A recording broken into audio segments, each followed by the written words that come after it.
നമ്മളൊക്കെ ഭക്ഷണം കഴിക്കുന്നവരാണ്. എന്നാൽ പലപ്പോഴും ജ്യൂസർ മിക്സിയുടെ അവസ്ഥയാണ്. എന്ത് കിട്ടിയാലും കഴിക്കുന്ന ചില ആളുകളുണ്ട്.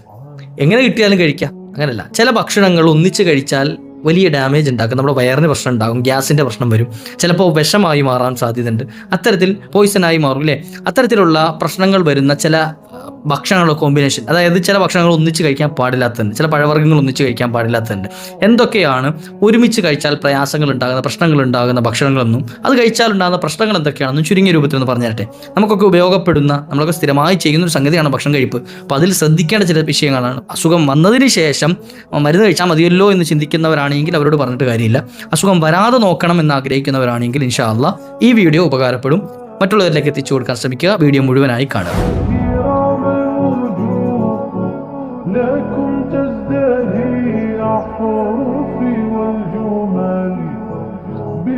അസ്സലാമു അലൈക്കും വറഹ്മത്തുള്ളാഹി വബറകാതുഹു. ബിസ്മില്ലാഹി വൽഹംദുലില്ലാഹ്. അഊദു ബികലിമാത്തില്ലാഹി തആമ്മാതി മിൻ കുല്ലി ശൈത്വാനിൻ വഹാമ്മ വമിൻ കുല്ലി ഐനിൻ ലാമ. വിശുദ്ധ ഖുർആൻ പറയുന്നുണ്ട്, കുലൂ വശ്റബു, നിങ്ങൾ തിന്നുകയും കുടിക്കുകയൊക്കെ ചെയ്യണം. തിന്നണം, കുടിക്കണം. നമ്മുടെ ശരീരത്തിന് ഊർജ്ജം ആവശ്യമാണ്. അള്ളാഹിനെ ഇബാദത്ത് ചെയ്യാനുള്ള ആരോഗ്യം നമുക്ക് വേണം. അപ്പോൾ അതുകൊണ്ട് തന്നെ ഭക്ഷണം കഴിക്കണം, ശരീരത്തിന് ആവശ്യമുള്ള വെള്ളം കൊടുക്കണം, എന്താണോ നമ്മുടെ ശരീരത്തിന് ആവശ്യമുള്ള ഭക്ഷണങ്ങളൊക്കെ നമ്മൾ കഴിക്കണം. എന്നാൽ ഇതൊക്കെ കഴിക്കുന്നതോടൊപ്പം തന്നെ വിശുദ്ധ ഖുർആൻ പറഞ്ഞ വലാ തുസ്രിഫു എന്നുകൂടെ പറയുന്നുണ്ട്. ഇസ്രാഫ് കാണിക്കരുത്, അമിതം കാണിക്കുക, ആർത്തി കാണിക്കുക, അല്ലെങ്കിൽ തോന്നിയതുപോലെ കഴിക്കുക, ഇതൊന്നും പാടില്ല. മറിച്ച് കഴിക്കേണ്ട രൂപത്തിൽ കഴിക്കുക, കഴിക്കേണ്ട അളവ് കഴിക്കുക, കഴിക്കേണ്ടത് മാത്രം കഴിക്കുക. ഇതൊക്കെ കൃത്യമായി ശ്രദ്ധിക്കണം. ഇൻഷാ അല്ലാഹ് നമ്മൾ ഇന്നത്തെ വീഡിയോയിൽ നമുക്ക് എല്ലാവർക്കും ഉപകാരപ്പെടുന്ന ഇൻഷാ അല്ലാഹ് ഒരു കണ്ടന്റാണ് ഉൾപ്പെടുത്തിയിട്ടുള്ളത്. എന്തൊക്കെ ഭക്ഷണങ്ങളാണ് ഒരുമിച്ച് കഴിക്കാൻ പാടില്ലാത്തത്? നമുക്ക് എല്ലാ ഭക്ഷണവും കഴിക്കാം. ഇപ്പം പാല് നമുക്ക് കഴിക്കാം, മുട്ട കഴിക്കാം, മീൻ കഴിക്കാം, പഴവർഗ്ഗങ്ങൾ കഴിക്കാം, മറ്റ് ഭക്ഷണ പദാർത്ഥങ്ങൾ ഇത് കഴിക്കാം. പക്ഷേ ഇത് കഴിക്കുന്ന സമയത്ത് ഇത് തമ്മിൽ ചേർത്ത് ഒന്നിച്ച് കഴിച്ചു കഴിഞ്ഞാൽ എന്തെങ്കിലും പ്രശ്നമുണ്ടോ? ചില ഭക്ഷണങ്ങൾ ഒന്നിച്ച് കഴിക്കാൻ പാടില്ല. അത് ചേരാത്ത ചില ഭക്ഷണങ്ങളുണ്ട്. അത് കഴിച്ചു കഴിഞ്ഞാലുള്ള പ്രശ്നം എന്താ? ചിലപ്പോൾ അത് പോയിസണായി മാറും, ശരീരത്തിന് ബുദ്ധിമുട്ട്. നമുക്ക് ഈ ഫുഡ് പോയിസണൊക്കെ അറിയില്ലേ? അല്ലെങ്കിൽ എന്ത് ചെയ്യാം, ചിലപ്പോൾ അത് കഴിച്ചു കഴിഞ്ഞാൽ വയറിന് ദഹനക്കേട് വരാൻ സാധ്യതയുണ്ട്, ഗ്യാസിൻ്റെ പ്രശ്നം ഉണ്ടാകാൻ സാധ്യതയുണ്ട്. ഇങ്ങനെ ചിലപ്പോൾ ചില ആൾക്ക് അലർജി വരാൻ സാധ്യതയുണ്ട്. അപ്പോൾ ഇതുപോലെ ചില പ്രശ്നങ്ങളുണ്ടാവും, രോഗങ്ങളായിത്തീരും. അപ്പോൾ അതുകൊണ്ട് അത് ശ്രദ്ധിക്കാൻ വേണ്ടിയിട്ടാണ് എന്ത് ചെയ്യുന്നത് ഇന്നത്തെ വീഡിയോയിൽ പറയുന്നത്. ഒന്നാമത് നമ്മൾ ശ്രദ്ധിക്കേണ്ടത് പാല് നമുക്ക് സെപ്പറേറ്റ് കുടിക്കാൻ കുഴപ്പമൊന്നുമില്ല. പക്ഷേ പാലിനോടൊപ്പം തന്നെ പുളിയുള്ള പഴവർഗ്ഗങ്ങൾ ചേർത്ത് ഒരിക്കലും കഴിക്കാൻ പാടില്ല. പുളിയുള്ളതുമായി ചേർത്തിട്ട് പാലിനെ മിക്സ് ചെയ്ത് കഴിക്കുക. അതായത് ജ്യൂസ് അടിക്കുമ്പോൾ പുളിയുള്ളപ്പോൾ, ഉദാഹരണം പറഞ്ഞാൽ ഓറഞ്ച് പോലത്തെ, നാരങ്ങ പോലത്തെ, കൈതച്ചക്ക പോലത്തെ സംഗതികൾ അല്ലേ, പുളിയുള്ള മുന്തിരി പോലത്തെ സംഗതികൾ, അതൊക്കെ മിക്സ് ചെയ്തിട്ട് എന്ത് ചെയ്യാം, പുളിയുള്ള പഴവർഗ്ഗങ്ങളും പാലും തമ്മിൽ മിക്സ് ചെയ്ത് കഴിക്കാൻ പാടില്ല. മാങ്ങ മിക്സ് ചെയ്ത് കഴിക്കാൻ പാടില്ല എന്ന് പറയലുണ്ട്. പാലിനോടൊപ്പം മിക്സ് ചെയ്തിട്ട് ഇപ്പോൾ നമ്മൾ പലപ്പോഴും ഷേക്ക് അടിക്കുമ്പോൾ അല്ലെങ്കിൽ ജ്യൂസ് അടിക്കുമ്പോഴൊക്കെ ഈ കാര്യങ്ങൾ വലിയ നമ്മൾ ശ്രദ്ധിക്കാറില്ല. കിട്ടുന്ന എടുത്തിട്ട് എന്ത് ചെയ്യുക, ഈ പാലുമായിട്ട് കൂട്ടി അടിച്ചു കഴിഞ്ഞാൽ ഉതളങ്ങിയും കുടിക്കുന്ന ടീമാണ് നമ്മൾ. ഉതളങ്ങേണ്ട വിശക്കായ അത് പാലിൻ്റെ കൂടെ കൂട്ടി അടിച്ചാലും പഞ്ചസാരയിട്ട് കൂട്ടി അടിച്ചു കഴിഞ്ഞാൽ മടമടാന്ന് കുടിക്കും. ശ്രദ്ധിക്കണം. ചില സംഗതികൾ രണ്ടും കൂടെ മിക്സ് ചെയ്ത് കുടിച്ചു കഴിഞ്ഞാൽ അപ്പം ചിലപ്പോൾ ടേസ്റ്റ് ഉണ്ടാവും, നാവിന് ടേസ്റ്റ് ഉണ്ടാവുമെന്ന് കരുതി, പക്ഷേ ഉള്ളിലേക്ക് ഇറങ്ങുന്ന സമയത്ത് ചിലപ്പോൾ ദഹനക്കേട് വരാനൊക്കെ കാരണമായി തീരും. ചിലർക്ക് അത് ദഹിക്കൂല, ദഹന അസ്വസ്ഥതയോ അതല്ലെങ്കിൽ ശക്തമായ വയറുവേദന ഉണ്ടാകാൻ കാരണമായി തീരും. വളരെയേറെ ശ്രദ്ധിക്കണം. അപ്പോൾ അതുകൊണ്ട് അങ്ങനെ ആരെങ്കിലും ചെയ്യുന്നുണ്ടെങ്കിൽ അത് മാറ്റുക. പാലിൻ്റെ കൂടെ ചേർക്കാൻ പറ്റിയ, ഇപ്പോൾ ആപ്പിളൊന്നും പാലിൻ്റെ കൂടെ അടിക്കുന്നതിന് കുഴപ്പമൊന്നുമില്ല. അല്ലെങ്കിൽ പഴം മിക്സ് ചെയ്തു കഴിച്ചു, അതൊന്നും വിഷയമില്ല. സാധാ പഴം അല്ലേ. അപ്പോൾ പുളിയില്ലാത്ത പഴവർഗ്ഗങ്ങൾ ചേർത്ത് മിക്സ് ചെയ്ത് കഴിക്കുന്നത് കൊണ്ട് വിഷയമല്ല. പുളി ഉള്ളതുമായി കൂട്ടിച്ചേർത്ത് കഴിക്കുമ്പോൾ അതെന്ത് പഴമായിക്കോട്ടെ മറ്റെന്തും ആയിക്കോട്ടെ ചേർത്ത് കഴിക്കുമ്പോൾ വയറിന് ദഹനക്കേട് വരാനും അതുപോലെ വയറുവേദന ഉണ്ടാകാനും കാരണമായി തീരും.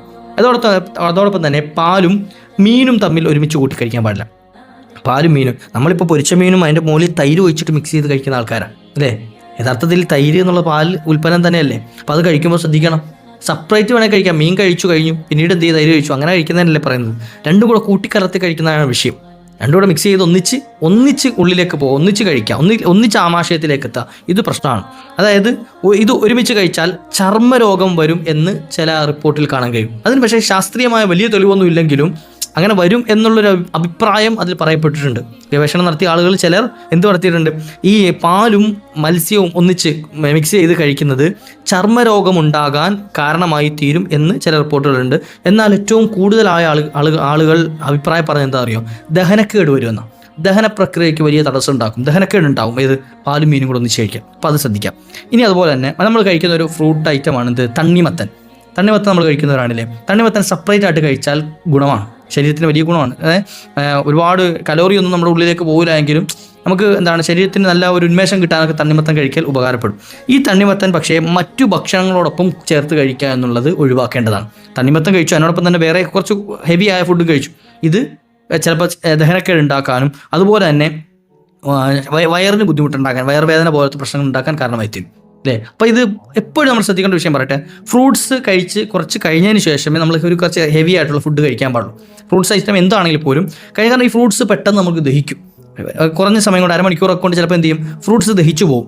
പക്ഷേ അത് നമ്മൾ ഈ ഫ്രൂട്ട്സും അതുപോലെ തന്നെ ഉടനെ തന്നെ പെട്ടെന്ന് അടുത്ത ഹെവി ഫുഡ് കൂടെ കഴിച്ച് കഴിഞ്ഞാൽ എന്ത് ചെയ്യും, ഈ ദഹനത്തിന് പ്രയാസം ഉണ്ടാവും. അപ്പോൾ അതുകൊണ്ട് എന്ത് ചെയ്യണം, ഫ്രൂട്ട്സ് കഴിച്ച് കുറച്ച് കഴിഞ്ഞിട്ട് ഭക്ഷണം കഴിക്കാം, അല്ലെങ്കിൽ ഭക്ഷണം കഴിച്ച് കുറേ കഴിഞ്ഞിട്ട് എന്ത് ചെയ്യുക, ഫ്രൂട്ട്സ് കഴിക്കാം. അപ്പോൾ ഇത് നമ്മൾ ഫ്രൂട്ട്സ് ഭക്ഷണം കഴിക്കും, തൊട്ടുടനെ എന്ത് ചെയ്യും, എന്തെങ്കിലും ഫ്രൂട്ട്സ് എടുത്ത് കഴിക്കും, അല്ലെങ്കിൽ ഫ്രൂട്ട്സ് കഴിച്ചിട്ട് ഉടനെ എന്ത് ചെയ്യും, ഭക്ഷണം കഴിക്കുക. അപ്പോൾ രണ്ടും ശ്രദ്ധിക്കുക കേട്ടോ. അപ്പം തണ്ണിമത്തനോടൊപ്പം മറ്റ് ഹെവി ഫുഡ് ഒഴിവാക്കുക, അത് ഒറ്റയ്ക്ക് കഴിക്കുന്നതായിരിക്കും ഏറ്റവും നല്ലത്. അതുപോലെ തന്നെ ഏത് ഫ്രൂട്ട്സ് ആണെങ്കിലും അതിനോടൊപ്പം ഈ ഭാരമുള്ള ഹെവി ഫുഡുകൾ കഴിക്കുന്നത് നമ്മുടെ വയറ് വീക്കം ഉണ്ടാക്കാനും അതുപോലെ ഗ്യാസിന് പ്രശ്നം ഉണ്ടാക്കാനും കാരണമായി തീരും. പഴവർഗ്ഗം കഴിച്ചുടനെ ഈ പറഞ്ഞതുപോലെ തന്നെ എന്ത് ചെയ്യുക, ഹെവി ഫുഡ് എന്തെങ്കിലുമൊക്കെ കഴിക്കാം, അത് വയറിന് വീക്കം ഉണ്ടാക്കാനും അതുപോലെ ഗ്യാസിൻ്റെ പ്രശ്നം ഉണ്ടാക്കാനും. ചില ആളുകൾ ഗ്യാസിൻ്റെ ബുദ്ധിമുട്ട് കൊണ്ട് വലിയ പ്രയാസപ്പെടുന്ന ആളുകളുണ്ട്. എന്ത് കഴിച്ചാലും ഇങ്ങനെ എന്ത് ചെയ്യുക, ഗ്യാസിൻ്റെ പ്രശ്നം വരിക. അത്തരത്തിലുള്ള ആളുകൾ അവരുടെ ഭക്ഷണം ക്രമീകരിക്കണം. നമ്മൾ ചിലപ്പോൾ ശ്രദ്ധിക്കാത്തത് കൊണ്ടായിരിക്കും. നമുക്ക് തന്നെ ശ്രദ്ധിച്ച് കൺട്രോൾ ചെയ്യാൻ കുറേ മരുന്ന് കഴിച്ചിട്ടൊന്നും കാര്യമില്ല.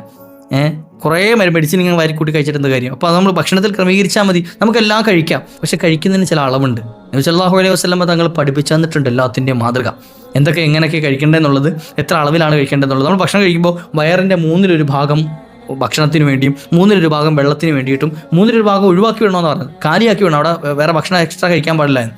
നമ്മളിത് ഒരു 2 വിരൽ കയറ്റാനുള്ള ഗ്യാപ്പ് ഉണ്ടെങ്കിൽ അതേ കൂടെ 2 പഴം കൂടെ കുത്തിക്കയറ്റും. അങ്ങനെ ആകാൻ പാടില്ല. അപ്പോൾ കഴിക്കുമ്പോൾ ഒരു മിതത്വം ഉണ്ടാവണം കേട്ടോ. അപ്പോൾ എന്നോട് കൂടെ പറയുന്ന കേട്ടോ, നിങ്ങളുടെ മാത്രമല്ല.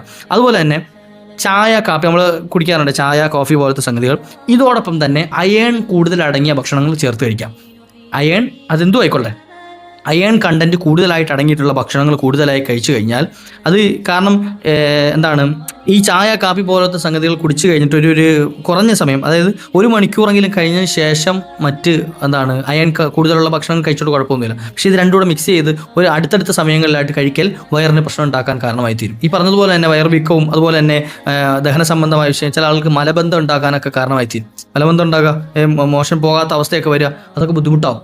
പ്രയാസവും വയറിന് വലിയ പ്രയാസം ഉണ്ടാകും, വയറുവേദന ഉണ്ടാകാനൊക്കെ കാരണമായി തീരും. അതൊക്കെ നമ്മൾ പറയാൻ ശ്രദ്ധിക്കുക. ഇത് എന്താ പ്രശ്നം എന്ന് വെച്ചാൽ, ഇത്തരത്തിൽ നമ്മുടെ ഈ പുറത്തേക്ക് പോകേണ്ട വേസ്റ്റ് നമ്മുടെ ഉള്ളിൽ കെട്ടിക്കിടന്നു കഴിഞ്ഞാൽ അത് കാരണം വേറെ രോഗങ്ങളുണ്ടാവും. കുടലിന് രോഗങ്ങൾ ഉണ്ടാകാൻ കാരണമായി തീരും ഇല്ലേ. ഇപ്പോൾ പല ആളുകൾ ഈ കുടൽ മാറ്റ ശസ്ത്രക്രിയയൊക്കെ നടത്തുന്നത് എത്രയോ ഹ്യൂജ് എമൗണ്ട് കൊടുക്കേണ്ട ശസ്ത്രക്രിയ, ഓപ്പറേഷനൊക്കെ ഇതിന് കാരണമായി തീരും നമ്മുടെ ഈ ഭക്ഷണ ക്രമീകരണം ചിലപ്പോൾ നമുക്ക് തെറ്റിപ്പോകുന്നതുകൊണ്ടാണ്. തോന്നിയ പോലെ കഴിച്ച് ഒരു കൺട്രോൾ ഇല്ലാതെ വന്നു കഴിയുമ്പോൾ നമ്മുടെ കയ്യിൽ നിന്ന് അങ്ങോട്ട് പിടുത്തം വിട്ടുപോകും. അപ്പോൾ അതുകൊണ്ട് എന്ത്, അത് നമ്മൾ ശ്രദ്ധിക്കാൻ വേണ്ടിയിട്ടാണ് ഈ പറയുന്നതൊക്കെ. നിങ്ങളോടും അതിനുവേണ്ടി പറയാം. അതുപോലെ തന്നെ മദ്യം കഴിക്കുന്ന ആളുകൾ, മദ്യം കഴിക്കാൻ പാടില്ല, നമ്മൾ ഒഴിവാക്കണം. ഒരു കാരണവശാലും കഴിക്കാൻ പാടില്ല. ഇനി അത് കഴിക്കുന്നവരുണ്ട് എങ്കിൽ, ഇപ്പോൾ ഞാനിത് മദ്യത്തെ പ്രോത്സാഹിപ്പിക്കുന്നുണ്ട് കേട്ടോ, ഒഴിവാക്കണം എന്ന് തന്നെയാണ്. മുഅ്മിനീങ്ങളെ സംബന്ധിച്ചിടത്തോളം എന്ത് ചെയ്യാൻ പാടില്ല, ഖംറ്, കള്ള് ഒഴിവാക്കണം, കഴിക്കാൻ പാടില്ല. മറ്റുള്ളവരോട് പറയാണ്, ആരെങ്കിലും എൻ്റെ ശബ്ദം ശ്രമിക്കുന്ന ഇതര മതസ്ഥരുണ്ട് എങ്കിൽ അവരോടും കൂടെ പറയാം. ഇനി അതല്ല, മദ്യം കുടിക്കുന്ന മുസ്ലിം സമുദായത്തിൽപ്പെട്ട ആളുകളുണ്ടെങ്കിൽ അവരോടും പറയാം, മദ്യം ഒഴിവാക്കുക. കാരണം അത് നമുക്ക് വലിയ നമ്മുടെ ആരോഗ്യം, നമ്മുടെ കുടുംബം, നമ്മുടെ കുട്ടികൾ, നമ്മുടെ സമ്പത്ത് എല്ലാത്തിനെയും തകർത്ത് കളയാൻ പറ്റുന്നൊരു സാധനമാണ് മദ്യം. കുറഞ്ഞ നേരത്ത് നമ്മുടെ ഒരു ആസ്വാദനത്തിന് വേണ്ടിയിട്ട് നമ്മളിങ്ങനെ വാരി മണുങ്ങുമ്പോൾ, ഇങ്ങനെ എന്താണ് മാട് കുടിക്കുന്ന സമയത്ത് നമുക്കിതൊക്കെ ഇങ്ങനെ ഒരു ഭാഗത്തൂടെ നശിച്ച് പോവുകയാണ്. അതുകൊണ്ട് എന്ത് ചെയ്യുക, വളരെ ഗൗരവത്തെ ശ്രദ്ധിക്കുക. അത് നമ്മുടെ ശരീരത്തെ വലിയ ഡാമേജ് ഉണ്ടാക്കും, അത് ഒഴിവാക്കാം. ഇൻഷാ അല്ലാഹു തൗഫീഖ് തരട്ടെ. ചില ആളുകൾ ഈ മദ്യത്തിനോടൊപ്പം എനർജി ഡ്രിങ്ക് കൂടെ ചേർത്ത് കഴിക്കും. എനർജി ഡ്രിങ്കുകൾ, കൊക്കക്കോള അതുപോലെ സംഗതികളൊക്കെ എന്ത് ചെയ്യും, പലതും മിക്സ് ചെയ്തിട്ട് കഴിക്കും. മദ്യം കുടിക്കൽ തന്നെ ശരീരത്തിന് കേടാണ്. അതോടൊപ്പം തന്നെ ഇങ്ങനത്തുള്ള സംഗതികളെ ചേർത്ത് കഴിയുമ്പോൾ അത് ഡബിൾ കേടാവും. അപ്പോൾ അതുകൊണ്ട് അത് ഒഴിവാക്കാം കേട്ടോ. അല്ലാഹു തൗഫീഖ് നൽകട്ടെ. എൻ്റെ പ്രിയപ്പെട്ട സഹോദര സമുദായത്തിൽപ്പെട്ട ആളുകളോടും പറയാനുള്ളതാണ്, നമ്മുടെ ഹെൽത്ത് നമ്മൾ നോക്കണം. നമ്മളെ പ്രതീക്ഷിച്ച് ഒരുപാട് ആളുകൾ കഴിയുന്നവരുണ്ട്, നമ്മുടെ കുട്ടികൾ, കുടുംബം നമ്മൾ പ്രതീക്ഷിച്ച് കഴിയുന്നവരാണ്. അപ്പോൾ അവർക്ക് ആളില്ലാതെ, ഒരു അത്താണില്ലാതാകുന്ന ഒരു അവസ്ഥ വരാൻ പാടില്ല. എത്രയോ ആളുകൾ അങ്ങനെ ഉണ്ട് അല്ലെ. കടക്കണിയിൽ പെട്ട് മുങ്ങിഞ്ഞ് കിടക്കുകയാണെങ്കിൽ ശരി, കിട്ടുന്ന പൈസ കൊണ്ട് വെള്ളമടിക്കും. അള്ളാഹു കാത്ത് രക്ഷിക്കട്ടെ. അപ്പം പ്രമേഹവും അതുപോലെ തന്നെ വയർ സംബന്ധമായ രോഗങ്ങളൊക്കെ വന്ന് നമ്മൾ ആകെ പെട്ട് കഴിയുമ്പോൾ പിന്നെ ചികിത്സയ്ക്ക് ആളുകളുടെ മുമ്പിൽ കൈനീട്ടുകൊണ്ട് കാര്യമില്ല. അപ്പോൾ അതുകൊണ്ട് നമ്മളിത് വരാതെ ശ്രദ്ധിക്കലാണ് നല്ലത്. വളരെ മധുരമുള്ള പഴങ്ങൾ, മധുരപാനീയങ്ങൾ, ഇതൊക്കെ എന്ത് ചെയ്യുക, കുടിക്കുന്നത് വളരെ ഈ പ്രമേഹ രോഗികളായ ആളുകൾക്ക് ശ്രദ്ധിക്കാം. നല്ല മധുരമുള്ള പഴങ്ങൾ കഴിക്കാതിരിക്കുക, അതുപോലെ നല്ല മധുരമുള്ള പാനീയങ്ങൾ കുടിക്കാതിരിക്കുക, അതുപോലെ എണ്ണയിൽ വറുത്ത ഭക്ഷണങ്ങൾ, അതുപോലെ മധുരപാനീയങ്ങൾ, അമിത കൊഴുപ്പുള്ള ഭക്ഷണങ്ങൾ തുടങ്ങി അമിത അളവിൽ എന്ത് ചെയ്യുക മധുരം വരുന്ന ഭക്ഷണങ്ങൾ ഇതൊക്കെ എന്ത് ചെയ്യുക ഒഴിവാക്കുക. ഇതൊക്കെ മിക്സ് ചെയ്ത് കഴിക്കുന്നത് വളരെയേറെ മാറ്റിവെക്കേണ്ടതാണ്.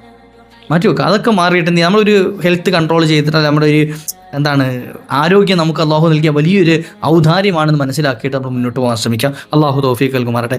കൂടുതൽ ചില തെറ്റിദ്ധാരണകളുണ്ട് കേട്ടോ. പാലും മീനും ഒരുമിച്ച് കഴിച്ചാൽ വെള്ളപ്പാണ്ട് വരുമെന്നൊക്കെ ആരോടൊക്കെ പറഞ്ഞ് വരുത്തിയേക്കണം. അങ്ങനൊന്നുമില്ല. പാലും മീനോട് ഒന്നിച്ച് കഴിച്ചാൽ ഞാൻ നേരത്തെ തുടക്കത്തിൽ പറഞ്ഞു എന്താ പ്രശ്നം വരുന്നത് എന്ന്. ചില ആളുകൾ പറഞ്ഞു വരുത്തരുത് പാലും മീനും മിക്സ് ചെയ്ത് കഴിച്ചാൽ വെള്ളപ്പാണ്ട് വരുമെന്നൊക്കെ. അങ്ങനെയൊന്നുമില്ല. അതുപോലെ തന്നെ വാഴപ്പഴവും പാലും കൂടെ എപ്പോൾ കഴിച്ചാലും അപകടമാണ്. സ്ഥിരമായിട്ട് വാഴപ്പഴവും പാലും കൂടെ മിക്സ് ചെയ്ത് കഴിച്ചാൽ അപകടമാണ് എന്ന് പറഞ്ഞവരുണ്ട്. അങ്ങനെയും അതൊക്കെ തെറ്റിദ്ധാരണ. അതുപോലെ ഈ തൈരും മീനും കഴിച്ചു കഴിഞ്ഞാൽ പ്രശ്നമാണ്. ഞാൻ തുടക്കത്തിൽ പറഞ്ഞ അതിൻ്റെ പ്രശ്നം എന്താണെന്ന് പറഞ്ഞു. പക്ഷേ അത് ചില ആൾ പറഞ്ഞു അത് അങ്ങനെ കഴിച്ചാൽ വിഷമായിട്ട് മാറിയിട്ട് ശരീരത്തിന് ബുദ്ധിമുട്ടാവുമെന്ന്. അങ്ങനൊന്നും അത്ര ഗൗരവത്തിൽ കാണേണ്ട ഒരു വിഷയമല്ല. അല്ലെങ്കിൽ അങ്ങനെ വിഷമാണെന്നൊന്നും പറയല്ല. മറിച്ച് എന്ത് ചെയ്യാം വയറിന് ദഹനക്കേട് ഉണ്ടാക്കാനൊക്കെ നമ്മുടെ ശരീരത്തിന് ബുദ്ധിമുട്ട് ഉണ്ടാക്കുന്ന എല്ലാം വിഷമാണല്ലോ നമുക്ക്. അപ്പോൾ അതുകൊണ്ട് എന്ത് ചെയ്യുക അത് ശ്രദ്ധിക്കുക. അതുപോലെ തന്നെ നമ്മളെപ്പോഴും എന്ത് ചെയ്യുക നമ്മുടെ ഹെൽത്ത് ഒന്ന് ചെക്കപ്പ് ചെയ്തിട്ട് എൻ്റെ ഹെൽത്തിന് എന്തെങ്കിലും പ്രശ്നമുണ്ടോ എന്നൊക്കെ ഒന്ന് ചെക്ക് ചെയ്ത് അതിന് വേണ്ട പരിഹാരങ്ങളൊക്കെ ചെയ്തു വെക്കുക. ഭക്ഷണത്തിൽ ക്രമീകരണങ്ങൾ നടത്തുക, വെള്ളത്തിൽ ക്രമീകരണം നടത്തുക. ഈ സോഫ്റ്റ് ഡ്രിങ്ക്സുകളുണ്ടല്ലോ നമുക്ക് ഈ അൺഹെൽത്തി ആയിട്ടുള്ള ഡ്രിങ്കുകൾ അതൊക്കെ നമ്മൾ ഒഴിവാക്കുക. കൊക്കക്കോള പോലത്തെ അല്ലെങ്കിൽ മറ്റേ എന്തൊക്കെ ആയിക്കോട്ടെ, 7up ആയിക്കൊള്ളട്ടെ, ഈ സ്പ്രൈറ്റ് ആയിക്കോട്ടെ, എന്തോ ആയിക്കോട്ടെ, അത് ഇത്തരത്തിലുള്ള വെള്ളം നമ്മൾ വെറുതെ കുടിച്ചിട്ട് കാര്യമില്ല. പച്ചവെള്ളത്തിൽ പഞ്ചസാര കലക്കിയിട്ട് കുറച്ച് ഗ്യാസും കയറ്റിയാൽ നമുക്ക് ഇങ്ങനെ കുടിക്കാൻ എന്തെങ്കിലും ഒരു സെൻസ് കൂടി ഇട്ടാൽ മതിയല്ലോ. അതൊക്കെ ഒഴിവാക്കിയിട്ട് നല്ല ശുദ്ധമായ എന്തെങ്കിലുമൊക്കെ എന്ത് ചെയ്യുക കഴിക്കാൻ ശ്രമിക്കുക. അള്ളാഹു തൗഫീഖ് നൽകട്ടെ. അപ്പോൾ ഹെൽത്ത് പരമായിട്ടുള്ളൊരു വീഡിയോ ആയതുകൊണ്ട് പറഞ്ഞേ ഉള്ളൂ. ആരോഗ്യത്തെ ശ്രദ്ധിക്കുന്ന എല്ലാവർക്കും ഉപകാരപ്പെടും. ഇൻഷാ അല്ലാഹ് മറ്റുള്ളവരിലേക്ക് എത്തിച്ചു കൊടുക്കാൻ ശ്രമിക്കുക. അതുപോലെ തന്നെ നമ്മുടെ ചാനൽ സബ്സ്ക്രൈബ് ചെയ്ത് നോക്കുക. ഇതുപോലെ ഇനി അടുത്ത പ്രയോജനമുള്ളൊരു വീഡിയോ ആയിട്ട് ഇൻഷാ അല്ലാഹ് കണ്ടുമുട്ടാം. ഖുർആൻ പഠിക്കാൻ ആഗ്രഹമുള്ള ആളുകൾക്ക് നമ്മുടെ ഫൈസാനി തിലാവ മസായിൽ എന്ന ചാനലുണ്ട്. ഇൻഷാ അല്ലാഹ് അതുപോലെ എന്ത് ചെയ്യുക കാണുക, പഠിക്കുക. അല്ലാഹു തൗഫീഖ് നൽകട്ടെ. വാഖിറു ദഅ്വാനാ അൽഹംദുലില്ലാഹ്. അസ്സലാമു അലൈക്കും വറഹ്മത്തുള്ളാഹി.